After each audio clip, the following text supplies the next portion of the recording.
Hello. Make sure, welcome for joining. Thank you for joining. Greatness comes with the price. YouTube channel. Hit that like and subscribe and bell notification, and let's get right into it. This is a touchy subject for me. The reason why this is a touchy subject for me to talk about, we're going to be talking about Mark Jackson. If you don't know who Mark Jackson is, he used to be the head coach of the Golden State Warriors. And not only that, he played professional basketball and he played for several teams. He played for the Indiana Pacers, he played for the New York Knicks, and so on and so on. And he also did play for the Toronto Raptors as well. So, one of the things I want to talk about is why does it seem like Mark Jackson can't get a job, a head coaching job? When he took the head coaching job over Golden State Warriors, and just to get you caught up to speed, is that Golden State Warriors was known as the joke of the town. And what I mean by that is that they was garbage. Absolutely garbage. And it was known for always losing games. And when Mark Jackson took the rim of the head coaching job, they had some growing pains, but his coaching style propelled them within several seasons to make the playoffs. So this is, the first time they're making the playoffs in years. And there were some issues that came up and some things that was talked about him behind his back and also to the media publicly of how he was and how he handled certain things. But let me just say this. We can all agree is that it's not your job to be liked by everyone. And if anybody have any common sense to understand is that greatness comes with the price, right?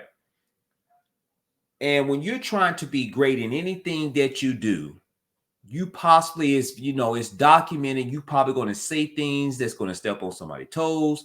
You probably going to say things that someone is not going to like. It's not necessarily saying that you're trying to hate on them, but you're trying to elevate them. And sometimes when it comes with greatness and being a legend or just being great, just overall, you have to push the envelope sometimes. And sometimes you have to push and press on that issue to get the best out of the situation. And I know this all too well. But let's talk about it. Mark Jackson, in one of his articles right here, Mark Jackson says that the Warriors' narrative has kept him from second coaching chance, but it's a lot more than that. So let's go right into it. And here is the man, Mark Jackson. I like Mark Jackson personally. Haven't met him personally in person, but I like his style. I like how he commentates the NBA game. And I can just tell by listening to him and watching him how he moves, how he reacts. He is a no nonsense type of guy, but I can get up with that because I'm the same way. Now, over the years, right here, over the years, the perception that Mark Jackson couldn't get along with ownership or anyone in the Golden State front office, that he manipulated, corrupted his locker room, and that as an ordained minister, he forced his religious beliefs into places where they perhaps didn't always fit, has taken a stronghold around the league. Now, with that being said, Jackson said that he believes the narrative around his Warriors tenure has to this point caused him the second coaching shot he's still looking for. Jackson specifically addressed this assertion that his religious belief and practices were forced upon his players. Now, he went on in response to that by saying that when you make a statement and say, I force folks to come to church, are you kidding me? What sense does that make? Jackson said, never in my life have I forced people to go to church. Now, he went on to say that first off, Steph Curry believes that if he goes to God in prayer, he will be healed from his ankle issues. Jackson continues, Steph Curry himself believes that. So therefore, if it did happen or if it didn't happen, at the end of the day, he's healed. And I thank God that he's healed and he went on to become one of the truly great players in this game, a superstar and a class act. Now, let's go right here is that it was asserted that Jackson once asked Curry to take part in something of a spiritual healing ceremony in his church. Now, this is something from Thomas when he said that a part of a tradition at Jackson Church was a spirited service, including worshipers jogging along the walls of the congregation in praise. Whew. Curry, 2 days removed from his latest sprain, found himself taking laps with Jackson and other members filled with the Spirit. Then, after Jackson's sermon, his wife and co-pastor Desiree continued the worship with an impromptu sermon and benediction. She also called Curry to the altar. Now, they took off his shoes and socks, anointed his ankle with oil, and prayed for healing. The parishioners lifted their voices in chants and amens, calling on God to bless one of his Christian ambassadors. Service at Jackson Church was much more passionate and engaging than Curry was used to back in Charlotte, but he humbly accepted the blessing that was being offered and returned to his seat with a smile on his face. Now, where are you going? Desiree asked the star point guard in front of the congregation, and Curry responded with his go-to look of bewilderment and half smile and widened eyes, and he thought he was supposed to return back among the flock when she was done. Now, Desiree, which is Mark Jackson's wife, I presume, said that you don't get a blessing from the Lord and just walk off, she shouted. Show us you believe in the power of God. Now, it took Curry a second to understand what she meant. Then the old Bible stories rushed to his mind, like when Jesus healed the lame man at the pool of Bethesda, that man had to pick up his mat and walk. If he believed he was healed, he needed to show it. So Curry started shimmying and hopping on his right foot, much to the delight of the congregation. I didn't know what else to do, Curry said. Now, to Jackson's defense, that there is no mention of Curry or any of Jackson's players being forced to go to church. It is widely known that Curry has long been a man of faith, and large contingent of that Warriors team was rooted in common religious beliefs, and so on and so on and so on. Now, let's stop right there. Now, we can only go by the reports that's been reported with that situation. Now, it does seem a little drastic. And I think that you have to be so very careful if that was or, was the case, is that you cannot force people to believe your own religious agenda. That is something that you cannot do. And if it was a point where Desiree did say, where you going? Where you going? You have to show the people. You can't let God bless you and then just walk off. I think that's totally out of bounds. I think that is something where, the black church has a lot of negative connotation to it. The white church too as well. But I'm talking about the black church currently right now. And there's a lot of things that goes on in the black church where you have pastors that are cheating, having sex with people within the congregation, in the office, having sex with people in the church. You have a whole lot of things of trying to ask for all your money. You have the building fund, you have the pool fund, you have the spade fund, you have the religion fund, you have the building fund, you have all type of funds that's there in some of these churches, and you just have to have discernment on when you do go to certain churches, and you build your own belief from there. But back to the matter at hand, I just feel you have to be so very careful that you don't try to overwhelm people with your religious beliefs, because sometimes it can be uncomfortable and it can come off as being disrespectful. You're trying to force people to believe what you believe, and we just can't do that. Now, right here, Jackson did and said a lot of weird stuff like that, preaching more than coaching in the eyes of many and playing head games that didn't exist. Now, this person first interviewed Mark Jackson about 20 games into last season for a piece about Golden State's massive improvement on defense. Jackson went out his way to point out unsolicited and on the record that it would be wrong to publicly credit any single assistant coach for the team's transformation. Now, it was a weird thing to say unprompted by my first window into Jackson's personality. A strange brew of, you know the word right there, inspiration and insecurity. That personality ultimately cost Jackson his job in Golden State despite a near unprecedented run of on-court success for one of the league's sack franchises. There were some on-court issues, but Jackson and his staff did a nice job with his roster, and they are gone mostly because the environment in Golden State became toxic.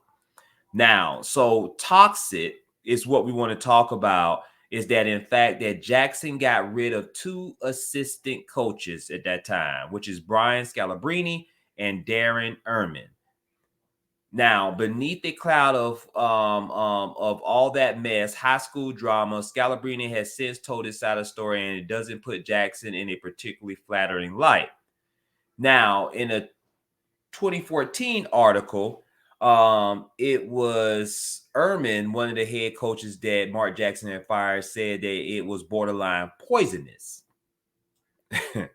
And the Warriors in the last 6 weeks demoted one assistant and fired another. And ESPN.com's Chris Broussard today reported that the team fired Darren Erman after learning Erman had recorded at least one coaches meeting. And multiple league sources confirmed the gist of Broussard's report and that Erman was concerned Mark Jackson and other coaches loyal to Jackson were insulting Erman to other players behind Erman's back. Now let me stop right there. Erman needed to go.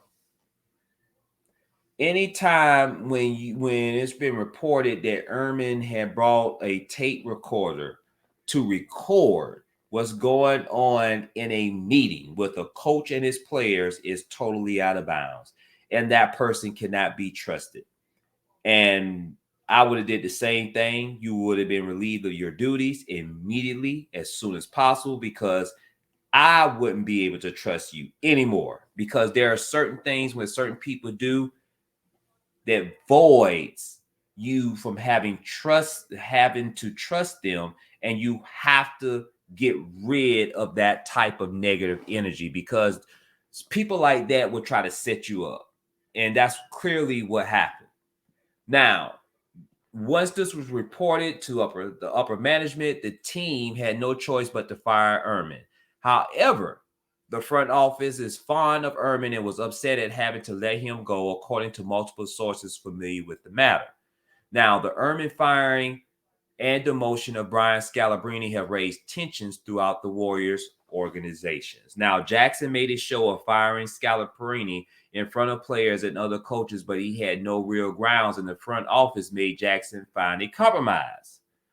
Now, demoting Scalabrine to the D-League. In addition, Jackson has asked that Jerry West, a high-level advisor in Golden State, not attend most practices and team activities, sources said. Now, the tension with Erman got weird. Mid-season, the team moved Erman's parking spot to a less convenient place, likely at the behest of Jackson or one of Jackson's allies on the staff. Per multiple sources familiar with the matter, they began changing his duties in strange ways. The atmosphere has bordered on poisonous. Now, I will say, with that being said, it just seemed like there are a lot of things that was going on, and I'm quite sure this is not nothing that is new. This is not nothing that's just so shocking. But what I will say is that what I'm telling you right now, based off on what has been reported, is that still should not put Mark Jackson in a position where he can't get another head coaching job. Now, what it sounds to me by reading is that upper management did not like a black man for standing in the courage of his convictions by him wanting to fire Ehrman based off on him bringing a tape recorder and trying to record Mark Jackson, trying to simply just set him up, and Brian Scalabrine, and they did not like that. So anytime when you have an organization from up top that makes decisions, when a head coach said, hey, this person needs to be gone, but upper management said, no, we don't agree, we need to do this, instead of you making your choice on wanting to get rid of them. That's undermining your head coach. The head coach, mind you, that you hired to do the job. And when you do things like that, and when your players to see that you don't really have any power, it could bring a lot of tension. And as the word was used in the article, a lot of poisonous situations and negative connotations within the atmosphere. And that's what's going on. And that's what happened with this situation. Now, Andre Iguodala has been on record by saying he liked Mark Jackson. And it's been also reported that Curry publicly lobbied for Jackson to keep his job before Golden State ultimately opted to fire him. Now, Andre Iguodala went on the Breakfast Club, and this was back in 2019, and called Jackson one of his favorite coaches of all time, because I know is that a lot of people said that Mark Jackson is a player's coach. And I can tell, and once again, I've never met him personally, but it just appears that he is a player's coach. Now, let's go up here. It says it's possible to imagine all this drama was happening within the Warriors and it was somehow everyone else's fault. Now, Jackson was in the middle of it all. He clashed with certain players. Andre Bogut was one of them, assistant coaches, certain members of the front office, management, even beloved former Warriors TV analyst Jim Barnett didn't hold his tongue when reflecting on Jackson's Golden State tenure. Now, this person, the TV analyst at that time, Jim Barnett, said that Jackson couldn't get along with anybody else in the organization. Warriors owner Joe Lacob said shortly after Jackson firing, and look, he did a great job, and I always compliment him in many respects, but you can't have 200 people in the organization not like you. Now, let's stop right there. Now, it's already been reported that he had the support of Andre Iguodala, and Curry publicly lobbied for Jackson to keep his job. And we just don't know if there was 200 people that said they did not like Mark Jackson. But anytime when you have an owner that speaks and said that you just can't have 200 people in the organization not like you, it was only a matter of time before Mark Jackson was going to get fired. Let me just put it to you like that. It was only a matter of time. And it's just so unfortunate that from that time when he got fired, this man still cannot get a head coaching job. And I feel that he is getting whiteballed. That's my personal opinion. I feel that I can only imagine when you have these billionaires that own these NBA teams, and I am not naive enough to sit here and say that it doesn't happen, because I'm going to go on record and say that it does happen, that when a certain billionaire like Joe Lacob that will say that, fire the jobs, what do you think the conversation is like when he's talking to other billionaires who own the other NBA teams? What do you think what's going on in those conversations? What do you think that the strategy could be? Okay, this black man think that he has power, but let me show him who has real power. Let's all come together and make sure that Mark Jackson doesn't get another head coaching job because he didn't bend to our will. He didn't bend to what we think was right. And he's supposed to do what we say, not the other way around.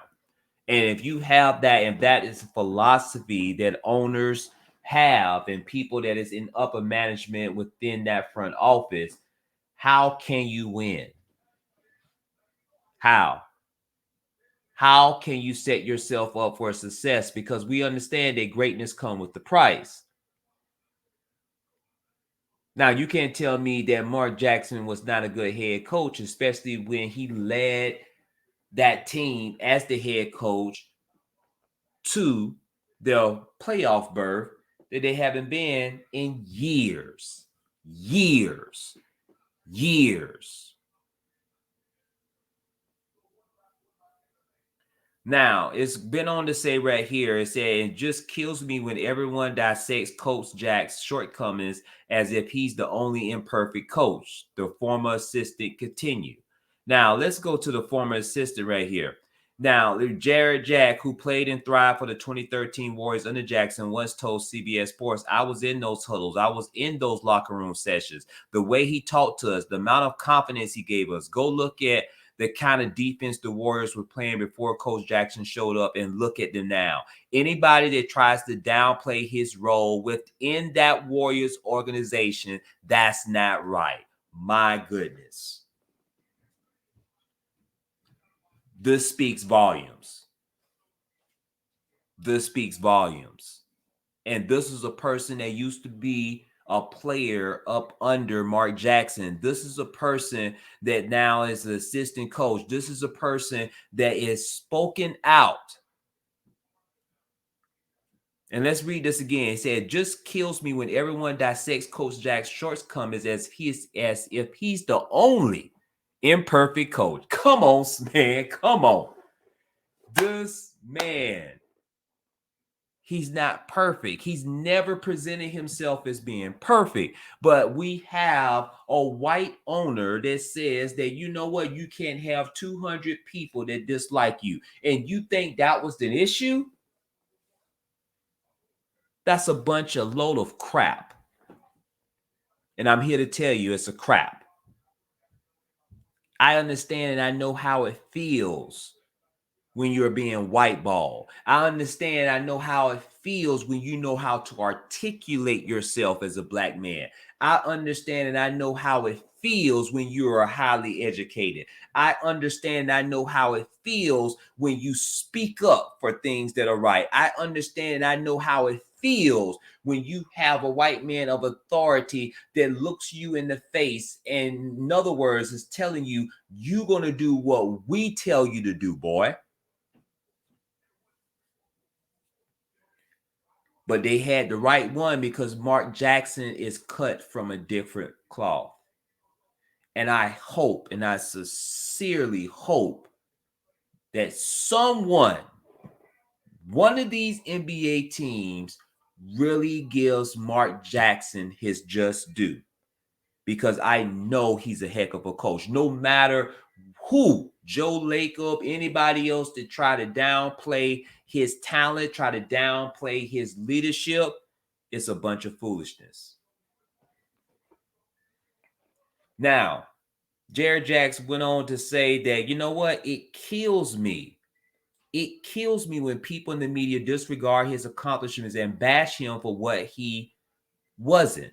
And what really kills me, Jerry Jack says, when media personalities don't think he's capable of being better the next time around. He's a widely respected man in the NBA among players and even a lot of executives, but the bad mouthing has got to stop at some point. Now, it's been on reports that said that if Mark had stayed as head coach, there's a real chance the Warriors never would have won a championship. A former Golden State official told CBS Sports. And then we would still be sitting here today saying a jump shooting team can't win a title. Oh, man. Now, if you go right here, Jackson is saying, I'll say this in my life. You know, you've given me credit and I appreciate it. And not just as a coach, but as a basketball player, as a father, as a husband, whatever it is. I haven't been perfect, Jackson said on Cleveland's podcast. I've made mistakes and that's part of living. Yes, it is. He went on to say, so when you asked about the Warriors, we made the playoffs one time in 19 years prior to me getting there. You then go from a team in a lockout shortened season winning 23 games to now a team that all of a sudden wins 48. I believe and is a playoff team. And then the next year, the third year, wins 51 and is a playoff team. I didn't do that. We did it. But he was the head coach during those 10 years. Ownership, management, my coaching staff, and most importantly, without a doubt, the players buying in and being committed. We did that. Now, that's greatness.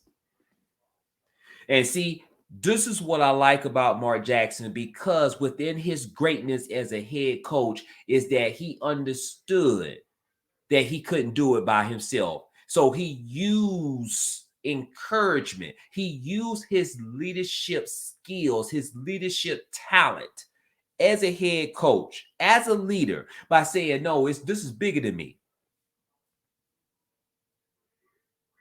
Ownership, management, my coaching staff, and the players all played a role in us having a winning season.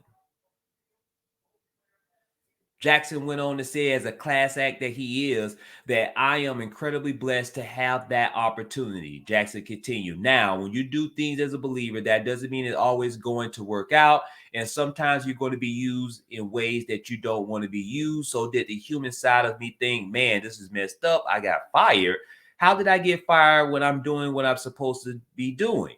And I'm trying to live right. And I'm trying to instill and motivate and inspire and all those things. And I got fired. He went on to say that the human side of me certainly feels some of that, but as you mature as a believer in life, the objective is for the spiritual side to be stronger than the human side. So my spirit man checks my flesh man and says, are you kidding me? It's not about you. It's not about you. It's about a bigger purpose, a bigger call on your life. Man, I tell you, man, this man is a class act. And I just sincerely hope that he gets what he deserves. And I feel that he has been treated unfairly in this situation. I also feel that he deserves multiple offers to be a head coach on somebody's NBA basketball team. You cannot tell me that this man does not deserve to be a head coach.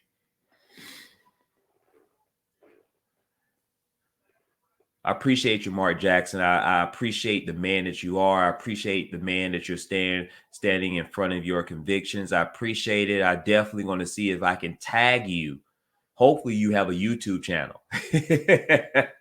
I hope that you have a YouTube channel where I can tag you, and I would definitely enjoy having you on my platform, my monetized platform, and to ask you some questions, because I feel that you are a man of character, you are a man of integrity, and you are a man that's no nonsense, and you're going to call it like it is.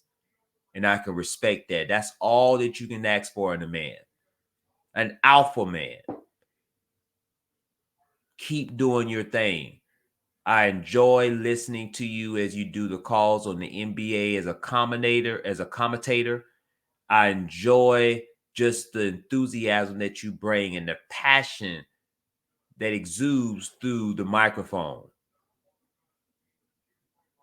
And I appreciate you. So definitely I'm going to see if I can tag you. And also to my audience, please make sure that you hit that like and subscribe button and hit that bell notification, because it definitely will help out my YouTube channel, where you get more exposure. But I'm taking it day by day, and I'm being consistent by coming up with content that I believe in. I believe in first. And then hopefully I build my tribe, and it continues to grow over time, because greatness comes with the price. And we all know that in order to be great, you must take action. In order to be great, you must have a plan. In order to be great, you must write it down. In order to be great, you must have a vision. In order to be great, it requires you to be selfish at times. But in the end, it is all worth it, because greatness is what creates legends. Greatness comes with the price. Y'all take care, and we'll see you on the next video. Peace.